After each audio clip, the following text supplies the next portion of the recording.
Hello प्यारे बच्चों, कैसे हो? प्यारे बच्चों, आज हम लोग सीबीएसई बोर्ड और यूपी बोर्ड के क्लास 11th के हॉर्नबिल में जो एक सुंदर सी कविता है the voice of the rain, उसी के क्वेश्चंस पर हम लोग डिस्कस करेंगे। आपके बुक में टोटल 5 क्वेश्चंस दिए गए हैं और 5 क्वेश्चन मैं अपनी तरफ से जनरेट करके कुल 10 क्वेश्चंस पर हम लोग डिस्कस करेंगे। तो और देखो कौन कौन से 10 क्वेश्चन हैं। ठीक है बच्चों, पहले क्वेश्चन देखो फिर हम लोग डिस्कस करते हैं।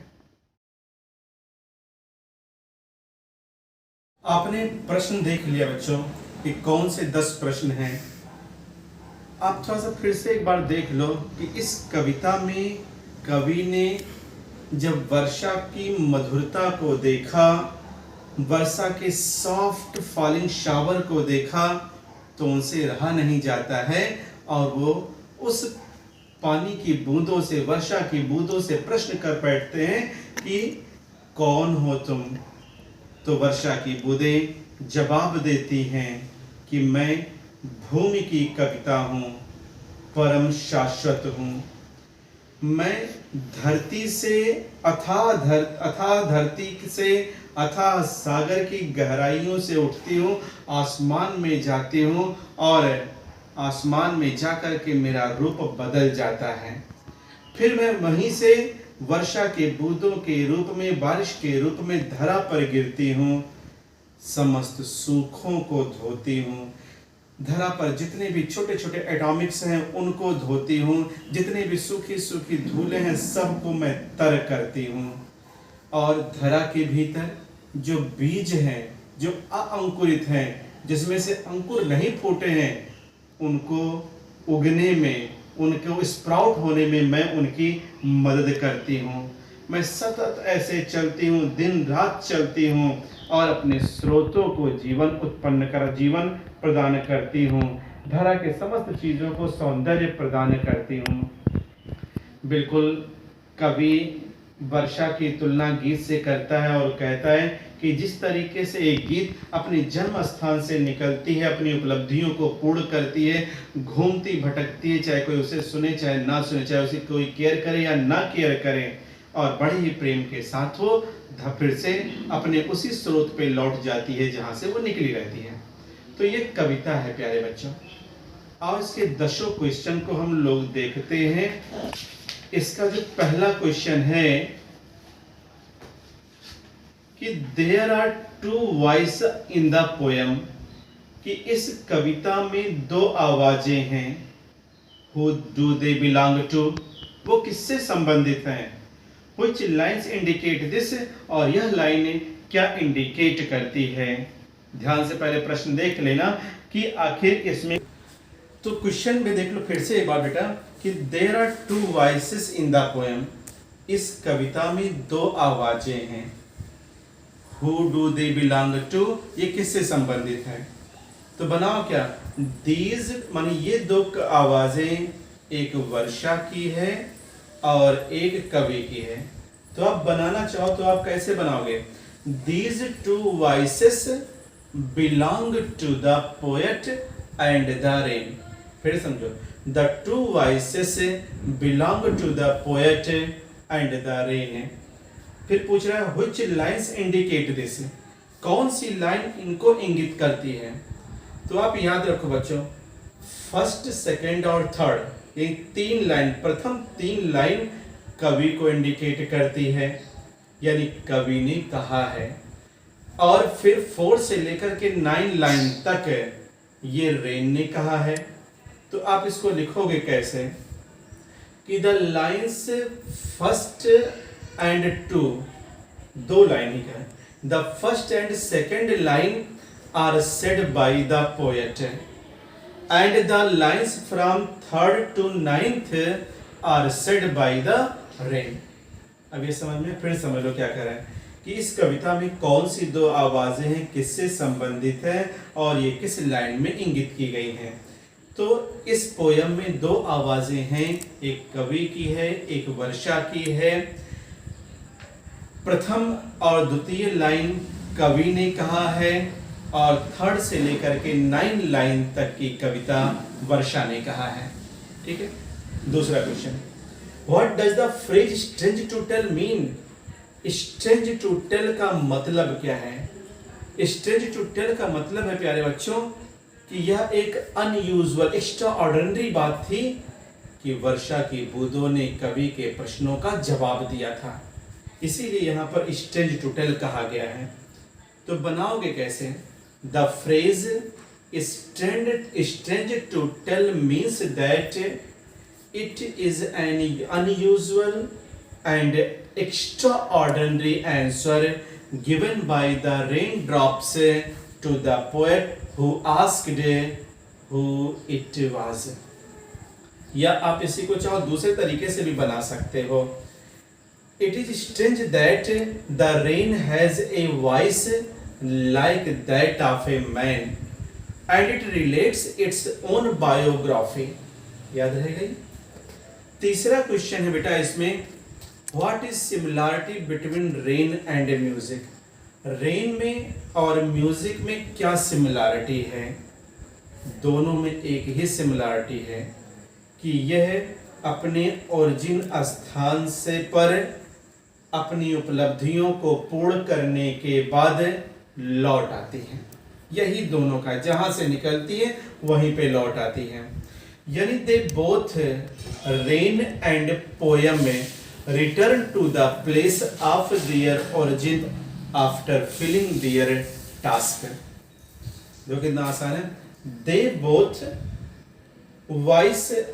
both music and rain come back to the place of their origin after filling their task।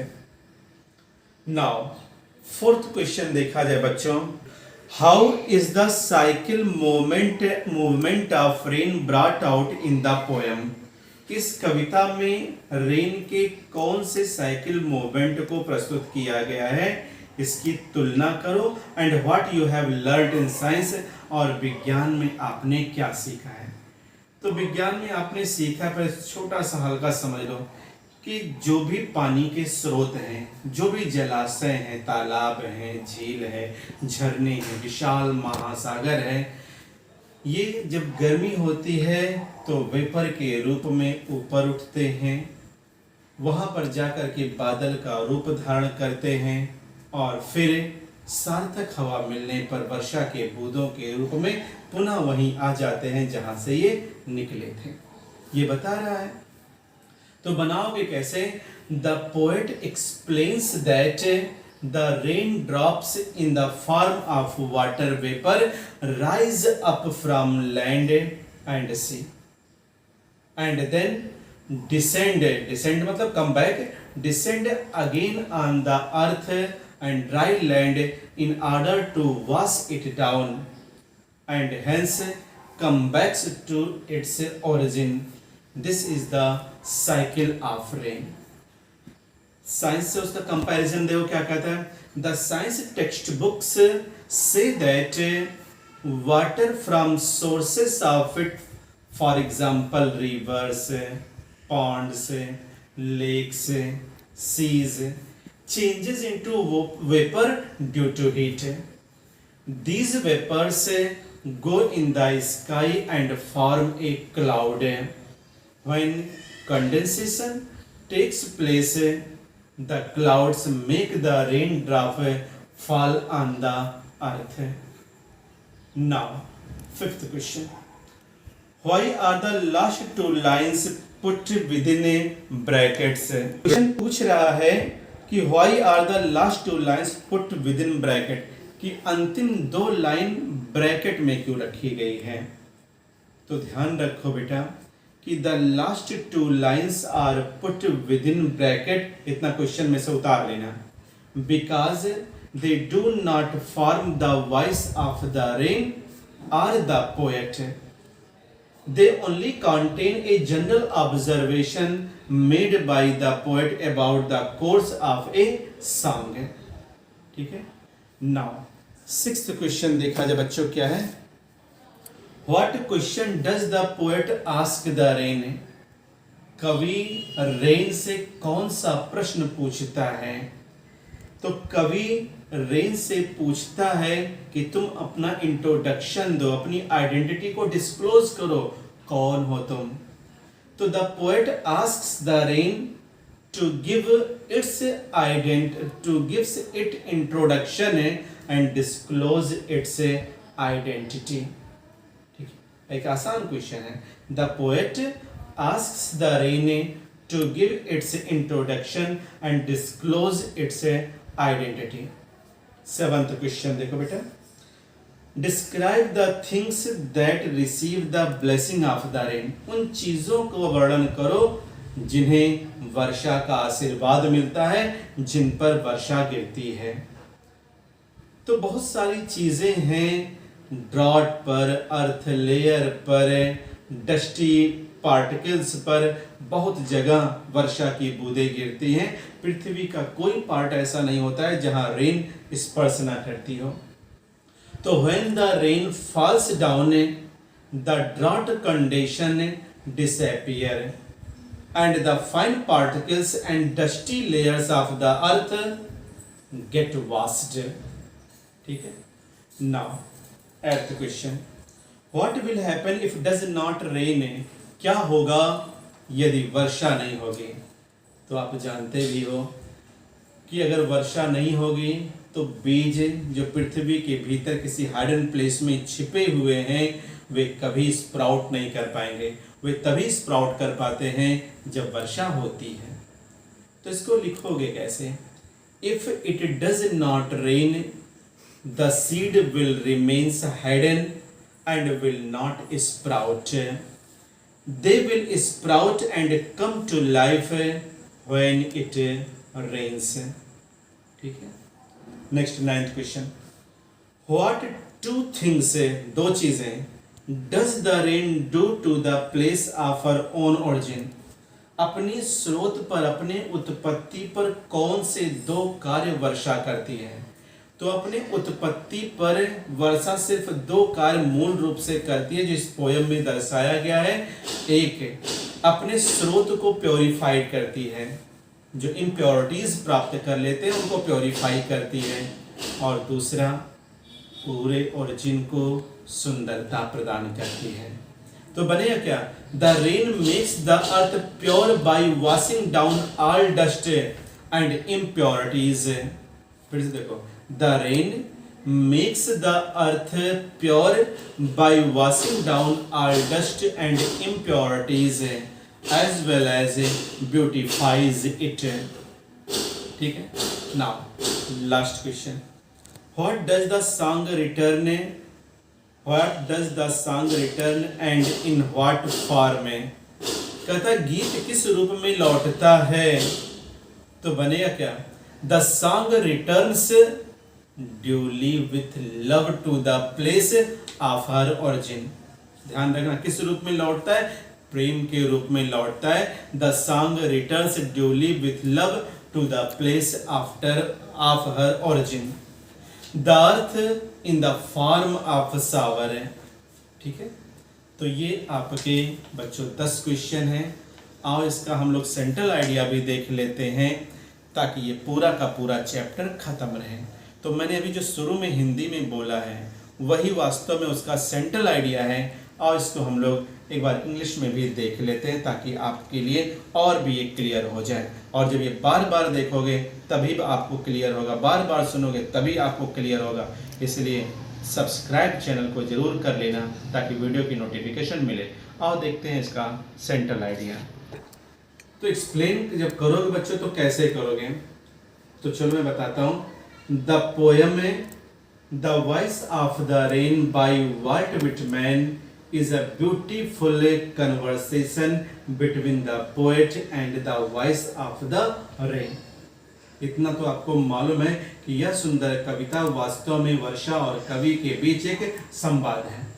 The central idea of the poem is that both rain and poetry hold a significant position on the earth.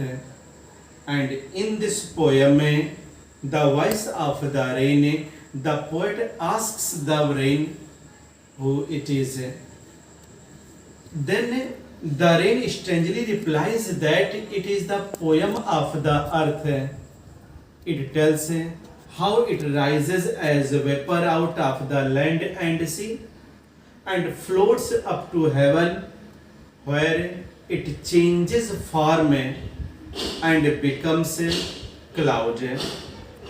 After it falls back to the earth for refresh the drought filled land, allowing seed to grow into something beautiful and vital. In fact, the poet Walt Whitman compares rain to the poem. In the last two lines, he gives a beautiful comparison between rain and a song.